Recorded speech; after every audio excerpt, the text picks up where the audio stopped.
Today is a sad day for college football. Shawn Clark, former App State head coach, current UCF assistant coach, has passed away at the age of 50. The former App State head coach had a great impact on many players, and unfortunately, he is gone too soon. Too young. Age of 50 is just too young for someone to pass away. Just a sad time for these programs and for his family. And that's a really hard thing, obviously, go through, and you never want to see that.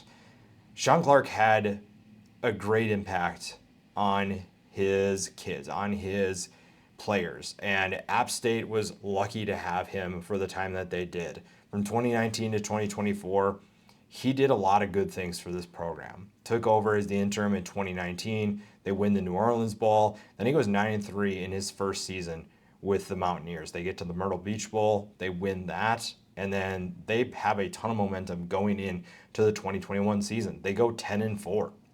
And this is an App State team at this time that you think that, hey, this is just going to work with anybody. We're just going to go with any coach that we can find. And Shawn Clark had this team playing extremely well. And it was a fun time to watch this team. Now, 2022 didn't go so well, but you do have the upset win over Texas A&M on the road. Still not even sure how they did it, but you got the big win at the post-game press conference with Shawn Clark. So much fun to watch and so much fun to experience, and just a random result that reminds you how much you love college football. And Shawn Clark was a part of that. He was a big part of that, and his program obviously did what they needed to do to win that game. They don't make a bowl game in 2022, and there were some talks about him being on the hot seat.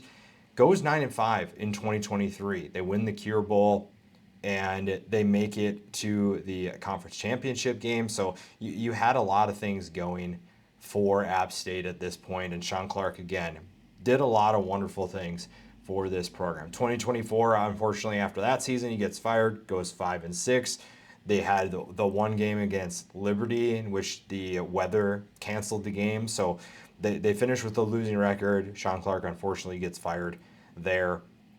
But the work that he did was incredible. The work that he put in was so fun to watch. And sometimes things don't work out, but that's not what people are going to remember. People are going to remember the upset win over Texas A&M. People are going to remember how he made them feel, how his players performed for him, how they worked for him. And again, just really, really sad that Shawn Clark is gone, and he is definitely going to be missed by multiple fan bases. There's not really a good transition to go from that. It's a very sad time. We are going to transition into other news here. Behren Morton is not expected to miss time. Took a big hit against Utah, and honestly, he's got to figure out how he is going to slide more often. And Texas Tech kind of has to figure out, who are they going to play? Are they going with Behren Morton? Are they going to go with the hot hand and Will Hammond?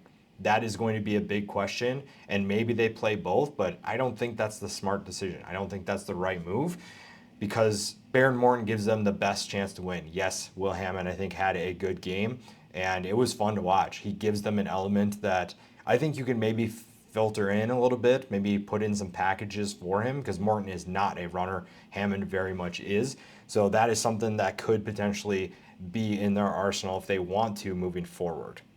Utah State is hiring Cam Walker as their next athletic director. Their former senior deputy athletic director worked with Danny White at Tennessee. Utah State has their guy. He gets to work with Bronco Mendenhall. That's going to be really fun to watch, to see how that all plays out.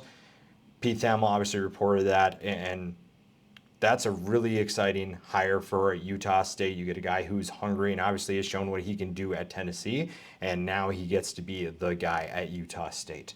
Virginia Tech, this was some big news.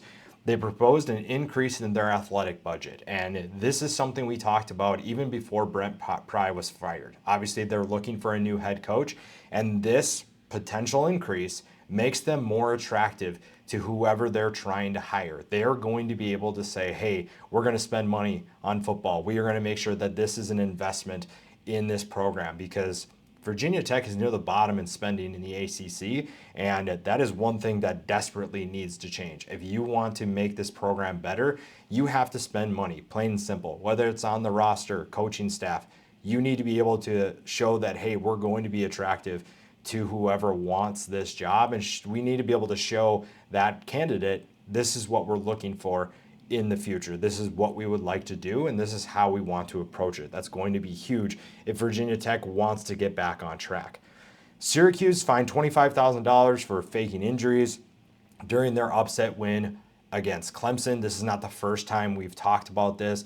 We saw it in the Tennessee game, and something that just with the new rules, it's getting caught more and more, and obviously teams are adapting to it, but Syracuse gets caught with faking the injuries. It's very interesting how that's all going to play out, but $25,000 for them there. They did have a big injury though. Stephen Jelly is out for the rest of the season, tore his Achilles. That's not new news in a way, but it is kind of relevant to what we're talking about here. Stephen Jelly is going to be missed. He was a big part of that offense, and unfortunately they're not going to have him for the rest of the season.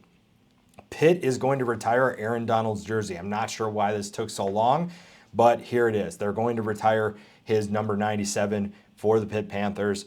Big time player who had a monster career with the Panthers. 28.5 tackles for loss, 11 sacks, 4 forced fumbles. Obviously what he's done in the NFL has been noted. He's obviously been an absolute wrecking ball for the Rams. He's been phenomenal in the NFL as well, and that all started in college. Again, I'm not entirely sure what took so long to get his number retired for Pitt. Some of these big time names I think we're going to see more and more, but Aaron Donald, rightfully so, gets his number retired. Nobody's going to wear that number again, nor really should anybody.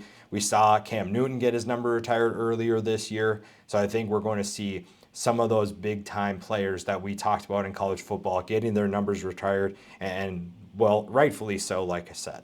Gio Lopez not going to be out for the year. We saw his scary injury for him against UCF, and he gets a little bit of time to rest. North Carolina has a bye week in week 5, and they need him. I think that he gives them the best chance to win, and this is a program that is struggling mightily right now. The loss to UCF did not look good, and they need to figure out how they're going to be better. Bill Belichick has a lot of work on his hands, and Gio Lopez has to be part of that solution. Now, whether or not he's going to be ready by the end of the bye week remains to be seen, but that is someone who needs to be ready if UNC wants to have a chance of winning more football games.